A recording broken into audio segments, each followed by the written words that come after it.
Bonjour à tous, on démarre avec l'opération Ville propre lancée ce dimanche dans la commune de Marcory. Le ministre Bouaké Fofana y était pour inciter justement les populations à débarrasser les quartiers de tout déchet solide. Illustration parfaite, le nettoyage du canal d'Anoumabo. Le reportage de Grace Kando.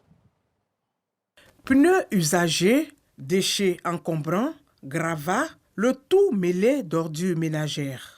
Tel est le décor à l'entrée d'Anoumabo sur le canal reliant ce quartier à la commune voisine de Koumassi. Un tableau peu reluisant qui interpelle le ministère de l'Hydraulique, de l'Assainissement et de la Salubrité. Le contrat de collecte des ordures ménagères que nous avons ne s'adresse qu'aux ordures ménagères, pas aux déchets verts, pas aux déchets résultant d'activités économiques. Ce n'est pas vraiment des ordures ménagères. Donc c'est déjà avec la coopération de la mairie, arrêter cette tendance des gens, de tous les artisans, à rejeter tout ce qui sort de leur système de production. Et puis nous, on va lancer notre opération coup de poing pour nettoyer toute cette partie. L'objectif, c'est vraiment d'arrêter toutes sortes de déchets bordure de la lagune, nettoyer, en tout cas pendant les 2 semaines qui arrivent, on sera là pour nettoyer complètement tous ces points noirs. Anoumabo est un quartier qui est en conflit, logiquement avec la propriété. Je suis très fier que le ministre soit là. Nous allons commencer cette opération, nous allons leur apporter tout l'appui qu'on peut faire. Et tous les agents au maire sont là, les conseillers sont là. C'est dire l'importance que nous accordons à cette opération. Le ministre peut compter sur nous. Nous allons déployer tout ce qu'on peut pour que cette opération soit une réussite et que définitivement l'insalubrité quitte cette île d'Anoumabo et d'Alioda. Non loin du canal d'Anoumabo, la ferraille. Ici, des actions de salubrité ont été menées pour donner fière allure à cet endroit réputé pour la production de déchets solides. On prendra toutes les dispositions pour que ce qui a été dégagé, aucune ordure ne revienne. Pour que ici, tout soit toujours propre, parce que la propriété, c'est par santé. Pour éviter la recolonisation de ces différents sites, le ministre Bouaké Fofana a son idée. Une fois qu'on va nettoyer la bordure, elle sera surveillée. S'il faut mettre une clôture ou des grilles, en tout cas, elle sera surveillée. Et notre brigade d'assainissement et de la salubrité va également faire des rondes. Mais on doit se mettre d'accord avec la mairie qu'une fois qu'on aura nettoyé, qu'ils ne peuvent pas autoriser d'installation.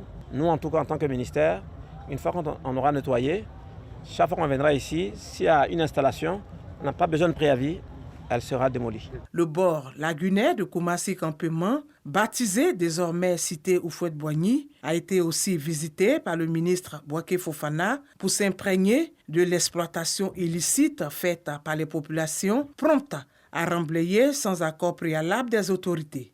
Sur la question, le ministre de l'Assainissement et de la Salubrité annonce un plan d'aménagement par le gouvernement. Quel est l'historique du prix Félix Houphouët-Boigny pour la recherche de la paix? Quel est le sens justement de ce prix? Notre reporter Mama Traoré répond à ces interrogations dans l'élément qui va suivre. Il faut rappeler que ce prix instauré en 1989 sera remis cette année à Yamoussoukro et pour la première fois. Regardons. Les guerres prenant naissance dans l'esprit des hommes, c'est dans l'esprit des hommes que doivent être élevées les défenses de la paix. Voici justifier l'engagement et la mission de l'UNESCO à promouvoir et cultiver la paix partout sur la planète. Chemin faisant, l'organisme onusien croit bon d'honorer les personnes physiques et morales ayant contribué à la promotion, à la recherche, à la sauvegarde ou au maintien de la paix dans le respect de la Charte des Nations Unies. Ainsi écrit en 1989, suite à une résolution adoptée par 120 pays, le prix Félix Houphouët-Boigny UNESCO pour la recherche de la paix. Pour en être lauréat, il faut avoir posé une action méritoire et notoire, comme mobiliser les consciences en faveur de la paix, œuvrer à la résolution de conflits et au respect des droits de l'homme, promouvoir la paix, la tolérance et lutter contre le racisme et toute forme de discrimination.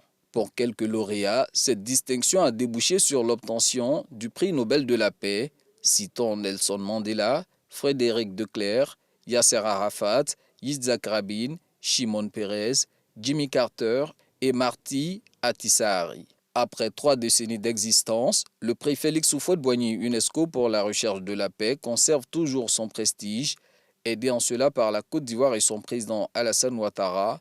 Une seule vocation anime les deux parties, perpétuer l'idéal d'un monde en paix, voulu et pratiqué par Félix Houphouët-Boigny, premier président de la Côte d'Ivoire indépendante. On en vient aux rencontres consultatives avec la jeunesse, rencontres qui ont pris fin. C'est un cadre d'échange entre les membres du gouvernement et la jeunesse. Ils avaient à cœur de les écouter et recueillir leurs avis et propositions. Michel Mambo nous apprend que les participants se réjouissent de cette plateforme de discussion. Regardons. Des jeunes issus du RHDP, du PDCI-RDA, du FPI, du PPHC et de bien d'autres partis politiques, tous réunis dans une même salle pour évoquer des questions d'intérêt commun. Nous sommes à la 4e journée des rencontres consultatives, rencontres initiées par le ministère en charge de la jeunesse sous instruction du Premier ministre Patrick Achi. Il faut noter le caractère exceptionnel de ce qui se passe aujourd'hui. Ça n'a jamais été fait en Côte d'Ivoire. On dit bravo déjà, non seulement au président de la République, mais bravo également aux partis de l'opposition qui ont accepté donc de s'associer à cela. Parce que c'est à l'unisson que nous allons régler la problématique de la jeunesse donc dans son entièreté. La question de l'employabilité, l'éthique et la déontologie, le civisme, qui reste une règle mal exploitée dans la société juvénile ivoirienne. Vous comprendrez donc que c'est une belle initiative à laquelle nous participons ce soir. Nous apprécions déjà l'initiative et nous sommes prêts à faire nos propositions pour accompagner le projet. Vous savez qu'en quelques temps, on ne peut pas faire toutes les propositions. Mais donc, nous sommes venus écouter, nous avons pris note et nous allons travailler sur notre dossier.